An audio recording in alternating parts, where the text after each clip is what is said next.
రెటిక operation Sindoor వివరాలను army అధికారులు వివరించారు. ఉగ్రవాదాన్ని అంతం చేసే లక్ష్యంతోనే ఆపరేషన్ సింధూర్ చేపట్టామని భారత సైన్యం వెల్లడించింది. తాము చేపట్టిన ఆపరేషన్లో 100 మంది ఉగ్రవాదులు హతమయ్యారని తెలిపింది. దాడుల భయంతో ఉగ్ర శిబిరాలు ఖాళీ అవుతున్నాయని పేర్కొంది. ఇక పహల్గాంలో 26 మంది అమాయకులను ముష్కరులు పట్టున పెట్టుకున్నారని భారత సైన్యం వెల్లడించింది. ఆపరేషన్ సింధూర్కు సంబంధించి త్రివిధ దళాల అధికారులు మీడియా సమావేశంలో కీలక వివరాలు వెల్లడించారు. పాక్ ఆక్రమిత కాశ్మీర్లో 5, పాక్లోని 4 ఉగ్ర శిబిరాలను నేలమట్టం చేసినట్లుగా తెలిపిన పరిస్థితి. ఇక పహల్గాం దాడి తర్వాత ఉగ్రవాదులకు ధీటుగా బదులివ్వాలని నిర్ణయించాం. ఉగ్రవాదులకు సరైన రీతిలో జవాబు చెప్పాలన్నదే ఆపరేషన్ సింధూర్ లక్ష్యం.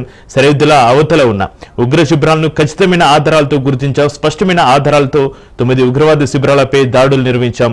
ఈ దాడిలో 100 మంది ఉగ్రవాదులు చనిపోయారు. ఆ దాడులతో పాకిస్తాన్ వణికిపోయింది. ఆ తర్వాత మన పౌరులే లక్ష్యంగా పాకిస్తాన్ దాడులకు పాల్పడింది. అనంతరం తగిన మూల్యం చెల్లించుకుంది. భారత్ చేపట్టిన ఆపరేషన్ సింధూర్లో భాగంగా ఉగ్రస్థావరాలపై దాడిలో ఇండియన్ ఎయిర్లైన్స్ ఫ్లైట్ IC 1814 హైజాకర్లు పుల్వామా దాడిలో పాల్గొన్న ముష్కర్లు హతమయ్యారని తెలిపారు. ఇక వీరిలో యూసుఫ్, అజహర్, అబ్దుల్ మాలిక్, రౌఫ్, ముదసిర్ అహ్మద్ తదితరులు ఉన్నట్టుగా ఆర్మీ DGMO రాజీవ్ ఘాయ్ వెల్లడించారు. ఇక ఈ నెల 8-9వ తేదీ రాత్రి భారత్పై గగనతల దాడికి పాకిస్తాన్ యత్నించింది. డ్రోన్లు, మానవరహిత విమానాలు మన వైపు దూసుకొచ్చాయి. వాటన్నిటిని కూడా భారత గగనతల రక్షణ వ్యవస్థ సమర్థంగా తిప్పికొట్టింది.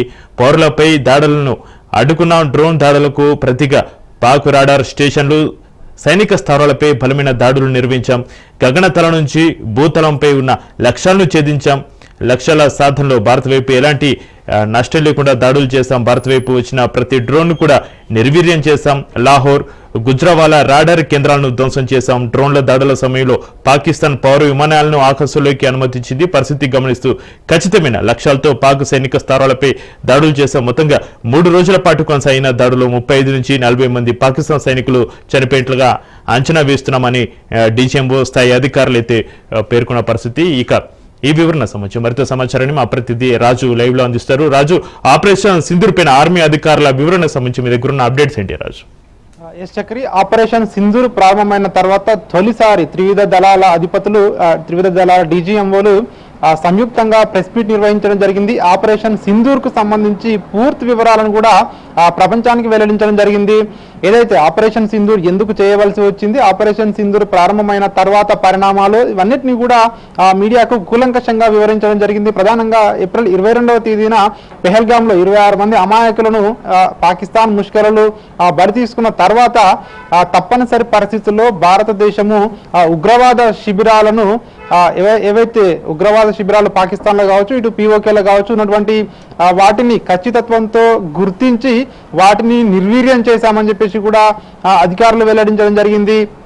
POKలో 5, పాకిస్తాన్లో 4, మొత్తం 9 ఉగ్రవాద స్థావరాలను టార్గెట్ గా చేసుకుని దాదాపు 100 మందికి పైగా ఉగ్రవాదులు హతమయ్యారని చెప్పి కూడా అధికారులు వెల్లడించిన పరిస్థితి కనిపిస్తా ఉంది. డేవిడ్ హెడ్లీ కానివచ్చు, కసబ్ కానివచ్చు, ఇట్లాంటి ఉగ్రవాదులు ఎక్కడైతే శిక్షణ పొందారో అట్లాంటి స్థావరాలను నేలమట్టం చేశామని చెప్పి కూడా అధికారులు వెల్లడించిన పరిస్థితి కనిపిస్తా ఉంది. ఈ యొక్క ఆపరేషన్ సింధూర్ ప్రారంభమైన తర్వాత ఇందులో ఆపరేషన్ సింధూర్ అనేది కేవలం ఉగ్ర దాడి కోసం, ఉగ్రవాదుల ఏరివేత కోసమే ఈ యొక్క ఆపరేషన్ ప్రారంభించామని, కానీ పాకిస్తాన్ మాత్రం అందుకు ప్రతిగా ఇటు భారత్ పై దాడికి తెగబడింది. డ్రోన్లతో, ఇటు మిసైల్స్ తో, ఇటు భారతదేశంలో ఉన్నటువంటి సైనిక స్థావరాలపై కానివచ్చు, పౌరులపై కానివచ్చు, విచక్షణారహితంగా ఇది డ్రోన్లను కానివచ్చు, ఇతర మిసైల్స్ దాడులకు తెగబడింది. వాటిని అడ్డుకునేందుకు భారతదేశంలో ఉన్నటువంటి ఎయిర్ డిఫెన్స్ సిస్టమ్ ఖచ్చితత్వంతో పనిచేసింది.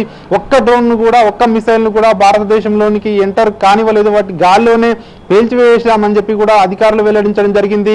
అదేవిధంగా ఈ యొక్క ఆపరేషన్ సింధూర్ ద్వారా, ఈ యొక్క ఆపరేషన్ సింధూర్లో పాకిస్తాన్కు చెందినటువంటి 35 నుంచి 40 మంది ఆర్మీ అధికారులు మరణించారని చెప్పి కూడా అధికారులు వెల్లడించడం జరిగింది. ఇటు ఇండియాలో కూడా ఒక 5గురు వరకు కూడా అధికారులు అమరులయ్యారని చెప్పి కూడా అధికారులు వెల్లడించడం జరిగింది. ఇక ముఖ్యంగా మనం చూసుకున్నట్టయితే కేవలం ఇది ముష్కరుల ఏరివేత కోసమే ఈ యొక్క ఆపరేషన్ సింధూర్ను ప్రారంభించామని చెప్పి కూడా చెప్పడం జరిగింది. అయితే తప్పనిసరి పరిస్థితుల్లోనే పాక్ కవ్వింపు చర్యలను తిప్పికొట్టేందుకు మాత్రమే వారి యొక్క ఆర్మీ స్టేషన్లపై కానివచ్చు, ఇతర ఎయిర్ బేస్లపై దాడులు చేయవలసి వచ్చిందని చెప్పి కూడా అధికారులు వెల్లడించారు. ముఖ్యంగా పాకిస్తాన్లో ఉన్నటువంటి ఎయిర్ డిఫెన్స్ సిస్టమ్ కానివచ్చు, అదేవిధంగా రాడార్ సిస్టమ్స్ కావచ్చు పూర్తిగా నిర్వీర్యం చేశామని చెప్పి కూడా అధికారులు అయితే వెల్లడించడం జరిగింది.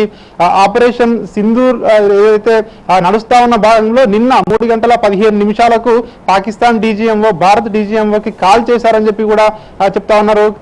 ఇక యుద్ధం ఆపేద్దామని చెప్పి కూడా అక్కడి నుంచి వాళ్ళు అభ్యర్థించారని చెప్పి, సీజ్ ఫైర్ కు తాము ఒప్పుకుంటున్నామని ప్రాధేయపడితే భారత్ కూడా సరే అని చెప్పి చెప్పినట్టుగా కూడా అధికారులు అయితే వెల్లడించడం జరిగింది. అయినప్పటికీ సీజ్ ఫైర్ ఆపేస్తామని చెప్పిన 3 గంటలకే మళ్ళీ ఏదైతే దాడులు కానివచ్చు, భారత్ పై డ్రోన్లు కానివచ్చు, ఇవన్నీ ఏదైతే పాక్ కవ్వింపు చర్యలకు ధీటుగా సమాధానం ఇచ్చేందుకు మన బలగాలు కూడా రంగంలోకి దిగాల్సి వచ్చిందని చెప్పి కూడా అధికారులు అయితే వెల్లడించడం జరిగింది. ఈ రోజు కనుక ఒకవేళ పాకిస్తాన్ నుంచి దాడులు కనుక ఒకవేళ భారత్ పై జరిగితే ఖచ్చితంగా తీవ్రమైన స్థాయిలో పాకిస్తాన్ మూల్యం చెల్లించుకోవాల్సి ఉంటుందని చెప్పి కూడా మన అధికారులు చెప్తున్నటువంటి పరిస్థితి కనిపిస్తా ఉంది. పాకిస్తాన్ లో ఉన్నటువంటి సైనిక స్థావరాలను పూర్తిగా ధ్వంసం చేశామని చెప్పి కూడా అధికారులు అయితే వెల్లడించిన పరిస్థితి కనిపిస్తా ఉంది. ఈ యొక్క ఆపరేషన్ సింధూర్ ద్వారా పాకిస్తాన్ కు ఒక గట్టి మెసేజ్ అయితే పంపివ్వడం జరిగిందని చెప్పి కూడా చెప్తా ఉన్నారు.